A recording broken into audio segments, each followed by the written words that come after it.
जय हिंद दोस्तों, जीत क्लासेज में आप सभी का स्वागत है। आज हम ज्योग्राफी की क्लास का चर्चा करने वाले हैं। तो यहाँ पे आज हम जो चर्चा करेंगे भारतीय अपवाह तंत्र के बारे में। तो आज हम यहाँ पे अपवाह तंत्र के बारे में जो है चर्चा करेंगे। तो पिछली एक क्लास जो हम चर्चा किए थे अपवाह तंत्र के बारे में, तो वहाँ हमने क्या किया था कि बेसिक पॉइंट के बारे में हमने जिक्र किया था कि अपवाह तंत्र की जो बेसिक पॉइंट है वो है क्या। तो हमने वहाँ पे कुछ पॉइंटों का जिक्र किया था। तो आइए हम उससे आगे आज हम जिक्र करते हैं भारतीय अपवाह तंत्र के बारे में। तो अपवाह तंत्र के बारे में जैसा कि हमने बताया था कि अपवाह तंत्र को हम दो भागों में संरचना की दृष्टि से बांटते हैं। एक क्रमवर्ती अपवाह तंत्र, इसे क्या कहते हैं? क्रमवर्ती अपवाह तंत्र। क्या कहते हैं? क्रमवर्ती अपवाह तंत्र। इसे क्या कहते हैं? क्रमवर्ती अपवाह तंत्र। इसे अक्रमवर्ती अपवाह तंत्र कहते हैं। क्या है? अक्रमवर्ती अपवाह तंत्र कहते हैं। तो यहाँ पे हम बता रहे हैं कि क्रमवर्ती अपवाह तंत्र यह अनुवर्ती और परवर्ती दो भागों में डिवाइड होती है। कितने भागों में? दो भागों में डिवाइड होती है। कौन कौन? यह अनुवर्ती और परवर्ती है। कौन सी? क्रमवर्ती। क्रमवर्ती को दो भागों में डिवाइड किया जाता है। किसमें किसमें? एक है अनुवर्ती, दूसरी परवर्ती। और अक्रमवर्ती को पूर्ववर्ती और पूर्वारोपित में। अब यह चारों पॉइंट है क्या, यहाँ पे ध्यान दीजिएगा। तो यहाँ पे अनुवर्ती जो होता है वह सामान्य ढाल का अनुसरण करती है। किसका? सामान्य ढाल का अनुसरण करती है। अब आपके मन में यह उत्पन्न होता होगा कि यह सामान्य ढाल का अनुसरण करती थी, ऐसी प्रकार की नदियाँ कहाँ पाई जाती हैं? तो ऐसी प्रकार की नदियाँ जो होती हैं प्रायद्वीपीय भागों में पाई जाती हैं। यह कहाँ सामान्य ढाल की? प्रायद्वीपीय भागों में। कहाँ पे? प्रायद्वीपीय भागों में, प्रायद्वीपीय पठारी या भागों में। तो यह प्रायद्वीपीय पठारों में पाई जाती हैं। अब यहाँ पे यह आप है कि सामान्य ढाल का अर्थ क्या होता है? सामान्य ढाल का मतलब ये होता है कि सामान्य ढाल का वह अनुसरण करती है। अर्थात पश्चिमी घाट को हमने पिछली क्लासों में जिक्र किया था कि पश्चिमी घाट जो है पूर्वी घाट की अपेक्षा उसकी ऊंचाई अधिक है। तो आप यहाँ पे ध्यान दीजिएगा कि जितनी भी पश्चिमी घाट से नदियाँ निकलती हैं वह नदियाँ अपना जल बंगाल की खाड़ी में निक्षेपित करती हैं। तो यहाँ पे यह सामान्य ढाल हो गया। अर्थात वह ढाल नहीं कहते हैं कि पानी किस दिशा में बहेगा, पानी ढलान के दिशा में बहेगा। तो यहाँ पे सामान्य ढाल का अनुसरण करेंगे। तो इसके अंतर्गत गोदावरी, कृष्णा, कावेरी ऐसी प्रकार की बहुत नदियाँ हैं। तो हम उनका अलग अलग से आगे की क्लासों में जिक्र करेंगे। अगली है यहाँ पे परवर्ती नदियाँ। अब परवर्ती नदियों का आप ध्यान दीजिएगा। यदि हम यहाँ पे अगर मान लें कि यह जो है पश्चिमी घाट है और यह पूर्वी घाट है, तो यहाँ से पश्चिमी घाट है। पश्चिमी घाट की जो नदियाँ निकलती हैं यह बंगाल की खाड़ी अर्थात यह पूर्वी घाट तक जाती हैं। पूर्वी घाट के जा करके उसके बाद बंगाल के खाड़ी में अपना जल निक्षेपित करती हैं। तो अब यह है, इनकी भी तो कोई सहायक नदी होंगी। अब यह नदियाँ अगर इसे हम मान लेते हैं यह गोदावरी नदी है, तो गोदावरी नदी की भी तो सहायक नदी होंगी। यह नदियाँ इनसे क्या करती हैं? छोटी छोटी पहाड़ियों से निकल करके समकोण पर मिलती हैं। कैसे? समकोण पर मिलती हैं। तो यह हो गया अनुवर्ती नदियाँ। अनुवर्ती की सहायक नदियाँ समकोण पर मिलती हैं। क्या है? समकोण पर मिलती हैं। जो समकोण पर मिलती हैं उन्हें हम परवर्ती नदी कहते हैं। क्या है?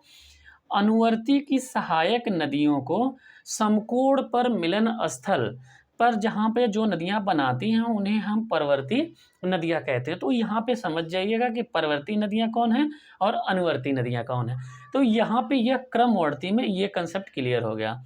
अब यहाँ पे अक्रमवर्ती में देखते हैं पूर्ववर्ती एक है। पहला क्या है? पूर्ववर्ती। कई बार पूर्ववर्ती नदियों के बारे में जिक्र किया गया था। अब हम यहाँ पे बता रहे हैं पूर्ववर्ती नदियों का। पूर्ववर्ती नदी जो है हिमालय निर्माण से, हिमालय उत्थान से पहले,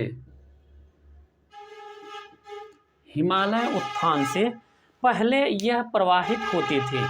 हिमालय उत्थान से पहले यह प्रवाहित होती थी अब यह है कि हिमालय उत्थान से पहले यह प्रवाहित होती थी, तो इसे पूर्ववर्ती क्यों कहते हैं? पूर्ववर्ती यह कहते हैं कि यह हिमालय नदियों से पहले जो है या तिब्बत में या हिमालय पार जिसे कहते हैं वहाँ पे यह नदियाँ पहले बहती थीं। अब जब हिमालय का उत्थान हुआ तो जैसे जैसे हिमालय ऊपर की तरफ उत्थान होता गया और यह नदियाँ उस हिमालय को काट करके दक्षिण की दिशा में प्रवाहित होती गईं। तो यह नदियाँ क्या की, हिमालय को काट करके दक्षिण की दिशा में अपनी दिशा को यह परिवर्तित नहीं की, यह बहुत लंबे लंबे गार्जों का निर्माण की। तो यह नदियाँ क्या की, हम इन्हें अगला जिक्र करेंगे, जो यहाँ पे सिंधु नदी पढ़ेंगे, गंगा नदी, सतलज नदी, काली नदी, कोसी नदी, यह सभी नदियां हिमालय से जितनी भी निकलती हैं, इन सभी नदियों को पूर्ववर्ती नदियों के नाम से जाना जाता है। तो यहाँ पे आपको क्लियर हो गया होगा कि हिमालय उत्थान से पहले जो नदियां बहती थीं, वो सभी नदियां हिमालय उत्थान होने के बाद भी नदियां हिमालय को काट करके दक्षिण की दिशा में अपना जल अपवाहित करती हैं। ऐसी नदियों को पूर्ववर्ती नदियां कहा जाता है। पूर्ववर्ती मतलब पहले से, किसके? हिमालय उत्थान से। अगला है पूर्वारोपित।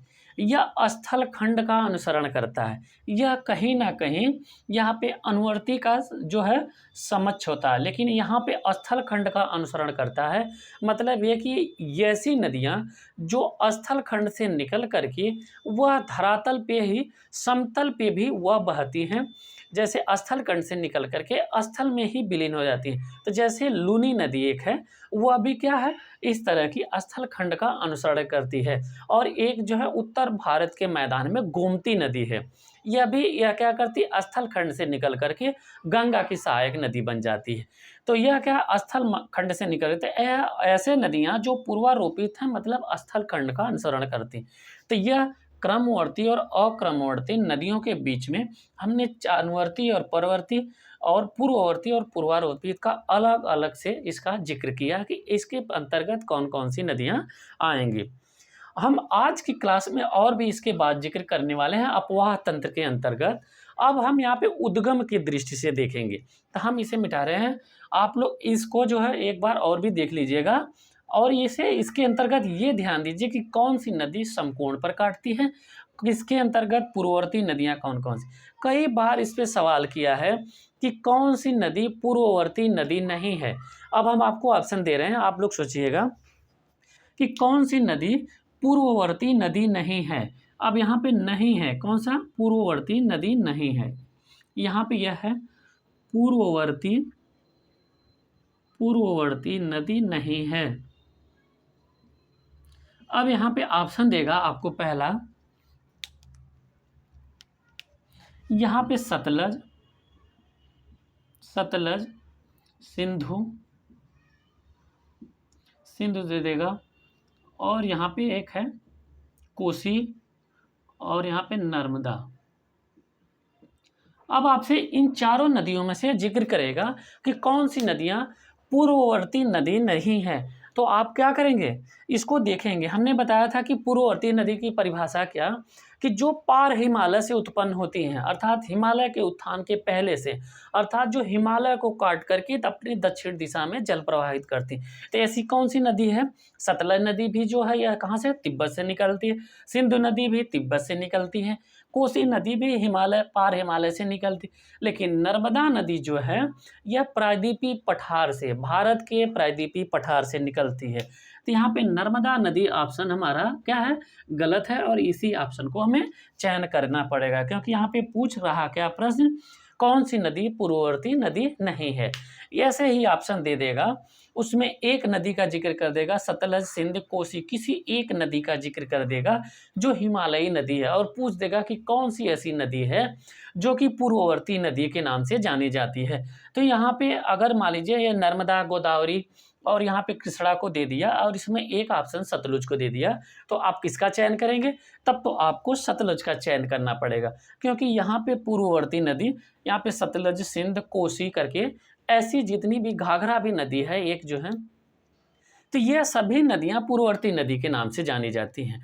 तो आइए हम आज उद्गम के दृष्टि से देखते हैं कि उद्गम के दृष्टि से यहाँ पे अपवाह तंत्र को कितने भागों में डिवाइड किया जाता है। तो उद्गम के दृष्टि से हम यहाँ पे दो भागों में डिवाइड करेंगे। अपवाह तंत्रों को उद्गम के दृष्टि से कितने भागों में? दो भागों में। पहला जो है हिमालयी अपवाह तंत्र। क्या है पहला? हिमालयी अपवाह तंत्र। पहला यहाँ पे क्या है? हिमालयी अपवाह तंत्र के बारे में। तो यहाँ पे देखते हैं, अपवाह तंत्र को दो भागों में डिवाइड करेंगे। पहला क्या है? यहाँ पे देखते हैं हिमालय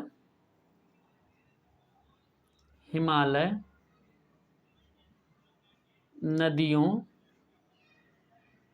का अपवाह तंत्र। और यहाँ पे दूसरा क्या है? दूसरा जो है प्रायद्वीपीय नदियों का अपवाह तंत्र। दूसरा जो है प्रायद्वीपीय नदियों का अपवाह तंत्र। तो आज हम यहाँ पे पहला जिक्र करेंगे किसका? हिमालय नदियों का अपवाह तंत्र। दूसरा कौन सा है? उद्गम के दृष्टि से। यहाँ पे हम जो देख रहे हैं या चर्चा कर रहे हैं, दो भागों में डिवाइड किए हैं। यह उद्गम के दृष्टि से। किसका है? उद्गम के दृष्टि से। तो यह उद्गम के दृष्टि से इन्हें दो भागों में डिवाइड किया गया है। कौन कौन सा? एक जो है हिमालय नदियों का अपवाह तंत्र, दूसरा है प्रायद्वीपीय। तो आज हम हिमालय नदियों के अपवाह तंत्र का जिक्र करने वाले हैं। अब हम यहाँ पे देखते हैं कि इसके अंतर्गत कितनी नदियाँ हैं। तो हिमालयी नदियों के बारे में हम यहाँ पे अब चर्चा करते हैं। हिमालयी नदियाँ जो होती हैं, पहली यहाँ पे चर्चा है कि हिमालयी नदियाँ 12 मासी होती हैं। यहाँ पे 12 मासी का जिक्र ये है कि हिमालय नदियों में जो है 12 महीनों हिमालय नदियों में साल भर वर्षा, वर्षा नहीं, उसमें पानी रहता है। तो यहाँ पे साल भर वर्षा बना रहने के कारण, पानी बना रहने के कारण इन्हें 12 मासी नदियों के नाम से जाना जाता है। और इसका कारण क्या है? इन्हें 12 मासी नदियों के नाम से जाना जाता है। 12 मासी नदियों के नाम से,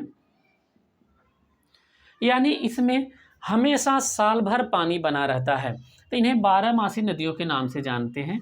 अब इसका रीजन क्या है कि इन्हें पानी कहाँ से मिलता है? इस नदियों का यहाँ पे देखें तो इस नदियों को पानी कहाँ से मिलता है? तो यहाँ पे बर्फ़ के पिघलने से और वर्षा से। इन्हें पानी का स्रोत जो है यहाँ पे दो है। एक जो है बर्फ़ के पिघलने से, यहाँ पे दो है, दो भागों में। यहाँ पे पहला जो है बर्फ के पिघलने से, दूसरा जो है वर्षा से। दूसरा क्या है? वर्षा से। तो इन्हें 12 मासी नदियों को यहाँ पे प्रसिद्ध होने का कारण है कि यहाँ पे बर्फ पिघलती है। दूसरा वर्षा, तो यह इसके पानी का दो स्रोत है, वर्षा और ये। अब यहाँ पे 12 मासी नदियों का अर्थात यह है कि जल बहाव हमेशा यहाँ पे बना रहता है। अब यहाँ पे यह है कि जब यह नदियाँ, यहाँ की नदियाँ जो है युवा अवस्था में हैं, युवा अवस्था में। क्यों? क्योंकि यहाँ पे हमेशा पानी बना रहता है। अब युवा अवस्था में बना रहता है। अब इसके अंतर्गत यह देखते हैं कि जब यह नदियाँ पर्वतीय भागों में रहती हैं, तो यह अपने मार्ग में, जब यह नदियाँ पर्वतीय मार्ग में रहती हैं, पर्वतीय भागों में रहती हैं, पर्वतीय भागों में जब यह नदियाँ, कौन सी? हिमालयी नदियाँ पर्वतीय भागों में रहती हैं, तो यह अपने मार्ग में क्या करती हैं? यह अपने मार्ग में निम्नलिखित आकृतियों का निर्माण करती हैं। तो वह कौन कौन से निर्माण करती हैं? जैसे यह गहरे गार्ज बनाती हैं, गहरे गार्ज बनाती हैं। गार्ज क्या होता है? गड्ढा, अर्थात उन पहाड़ियों को काट करके एक अंदर जो है, लगभग यहाँ पे यह यदि पहाड़ी है तो इन पहाड़ियों को काट करके इस भाग से बहती हैं, अर्थात इनके जो ढलान अर्थात गड्ढे को हम क्या कहते हैं? गार्ज कहते हैं। तो यह गहरे गार्ज का निर्माण करती हैं, वी आकार की घाटी बनाती हैं, वी आकार की घाटी का निर्माण करती हैं, वी आकार की घाटी का निर्माण करती हैं। और भी यह क्या करती हैं? छिप्रिकाओं का निर्माण करती हैं। यहाँ पे क्या है? छिप्रिकाओं का निर्माण करती हैं, छिप्रिकाओं का निर्माण करती हैं। और यह क्या करती हैं, जलप्रपात का भी निर्माण करती हैं। क्या है, जलप्रपात का भी निर्माण करती हैं। तो यह जब हिमालयी भाग में पर्वतीय क्षेत्रों में रहती हैं तो ये अपने मार्ग में बहते वक्त गहरे गार्ज का निर्माण करती हैं, भी आकार की घाटी का निर्माण करती हैं इस तरीके से, और यहाँ से यह बहती हैं तो यह भी आकार की घाटी हो गया। और फिर यहाँ पे छिप्रिकाओं का निर्माण करती हैं और जलप्रपात का निर्माण करती हैं। अब बात यह होती है कि यह पर्वतीय भाग से निकल करके जब यह मैदानी भागों में जाती हैं तब किस प्रकार की आकृतियों का निर्माण करती हैं। जब यह मैदानी भागों में जाती हैं, कहाँ पे, मैदानी भागों में, तब यह अपने मार्ग में क्या करती हैं, तब यह अपने मार्ग में कैसी कैसी निर्माण करती है, इसमें समतल घाटी, गोखुर झील, ऐसे तमाम प्रकार की जो भी है, गोखुर झील, बाढ़ की मैदान, समतल घाटी, समतल घाटी, गोखुर झील, गोखुर झील, बाढ़कृत मैदान, ऐसी तमाम आकृतियों का ये निर्माण करते हैं। गोखुर झील यहाँ पे जैसी है, अगर नदियाँ, इसका हम बता दे रहे हैं गोखुर झील का, और तो बाकी सब आप बाढ़ का मैदान को भी पता है। समतल घाटी, समतल घाटी जो है, जैसे यह अपने अपवाहित क्षेत्र में, यह अपवाहित क्षेत्र हो जाता है, जैसे गंगा का अपवाहित क्षेत्र, तो वहाँ के एरिए में आप लोग ध्यान दीजिएगा कि जैसे जब बाढ़कृत मैदान होता है, बाढ़ आती है नदियों में, वर्षा के ऋतु में ऐसी नदियों में बाढ़ आती है, तो जब बाढ़ के दौरान वहाँ पे जितना भी पानी का रेंज होता है, बाढ़ का मैदान जब नदियों से पानी निकल कर के जल अपवाहित होता है, जितने क्षेत्र में होता है, तो ऐसी समतल घाटियों का निर्माण हो जाता है। तो वहाँ के जनों को पता होता है, वहाँ के वास करने वाले लोगों को पता होता है कि यह क्षेत्र गंगा का मैदानी क्षेत्र है, यहाँ पे हर साल बाढ़ का पानी आता है। तो ये ऐसी समतल घाटियों का निर्माण करता। अब रही बात गोखुर झील का, तो गोखुर, गाय के खुर, गाय का खुर जो निचला हिस्सा होता है उसके पाँव का खुर, उसके आकार का, आइए हम उसके आकार का गोखुर का देखते हैं। जब नदियाँ ऐसे अपनी आकृतियों में बहती रहती हैं, अत्यधिक जल की मात्रा होने के कारण कभी कभी नदियाँ जो हैं यहाँ से वह अपना मार्ग परिवर्तन करके सीधे चली जाती, यह भाग उनका छूट जाता। तो यह छूटा हुआ भाग आप लोगों को दिखाई दे रहा होगा कि यह गाय के खूर की तरह से यह प्रदर्शित हो रहा ऐसे करके। तो यहाँ पे यही है गोखुर झील। तो यह नदियाँ यहाँ पे क्या करती, ऐसे करके बहती रहती हैं। तो यह जब अपना मार्ग सीधे कर लेती हैं तो यह गोखुर झील का निर्माण हो जाता है। तो इसे हम गोखुर झील कहते हैं, अर्थात वह बीच का जो जल होता है उससे यह नदियाँ अपवाहित नहीं होती हैं। तो ऐसी नदियों को हम क्या कहते हैं, गोखुर झील के नाम से जानते हैं। अब यहाँ पे यह हो गया अंतर्राष्ट्रीय नदियाँ किसे कहते हैं। अंतर्राष्ट्रीय नदियों का हम अगर जिक्र करें तो अंतर्राष्ट्रीय नदियाँ जो दो देशों में अपने दो या उससे अधिक, जो दो देशों में या उससे अधिक नदियाँ अपना जल अपवाहित करती हैं या अपने हो करके बहती हैं, उन नदियों को हम अंतर्राष्ट्रीय नदियाँ कहते हैं। तो यह हम यहाँ पे देखेंगे कि अपवाह तंत्र में जो हिमालयी नदियाँ हैं वह लगभग सभी नदियाँ क्या करती हैं, बंगाल के खाड़ी में जाती हैं। तो बंगाल के खाड़ी में जाएंगी कैसे, बांग्लादेश से हो करके, अर्थात यह लगभग अंतर्राष्ट्रीय नदियों की श्रेणी में आती हैं। तो यहाँ पे इस क्षेत्र में 3 प्रमुख नदियाँ पाई जाती हैं। इन क्षेत्रों में क्या, हिमालय में 3 अपवाह महत्वपूर्ण है। कौन कौन से, यहाँ पे हम देखते हैं।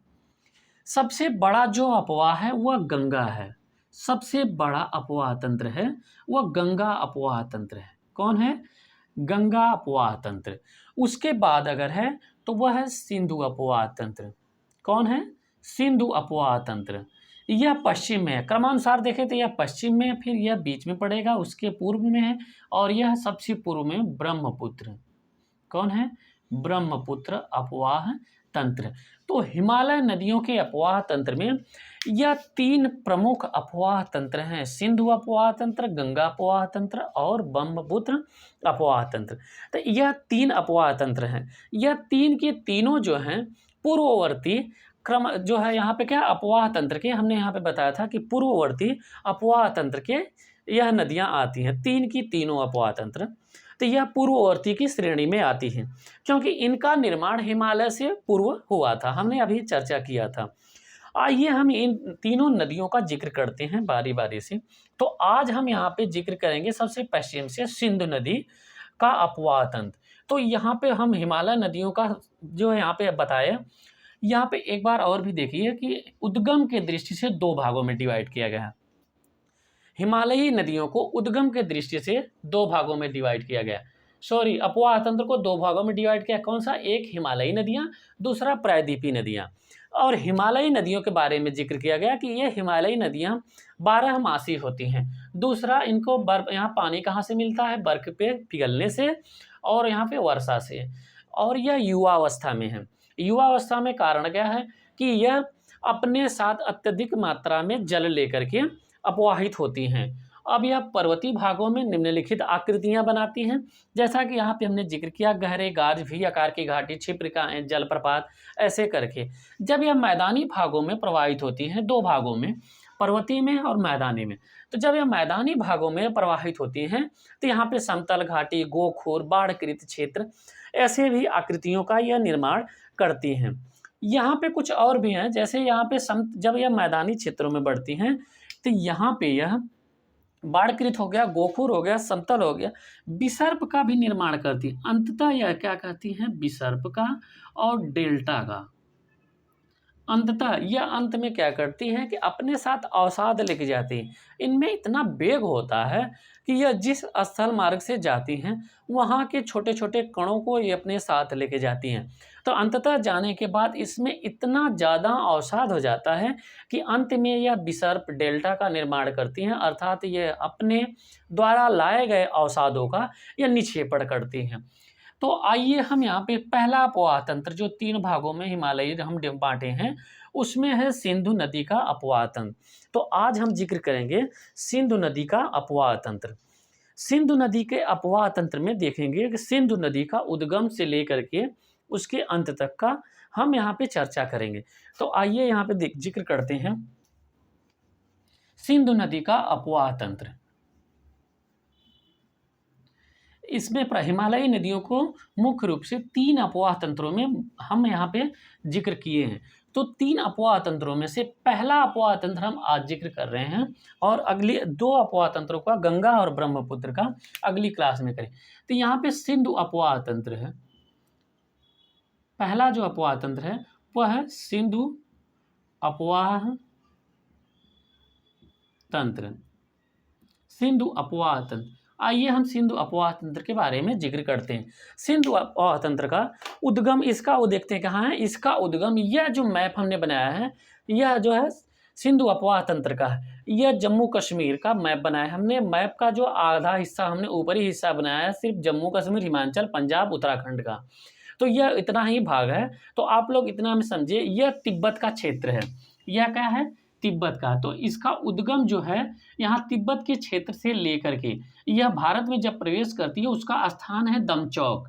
यहाँ पे मैप में देखिएगा, यह भारत के जो है लद्दाख से निकल करके, यहाँ से जब यह गिलगित से निकल करके यह जो पाकिस्तान में एंट्री करती है, तो पाकिस्तान में जिस भाग से निकलती है, अर्थात भारत और पाकिस्तान पे, तो पाकिस्तान में जहाँ प्रवेश करती है उसे चिल्लास या चिल्लड़ के नाम से जानते हैं, लेकिन जब भारत में एंट्री करती है तो उसे दमचौक के नाम से जानते हैं।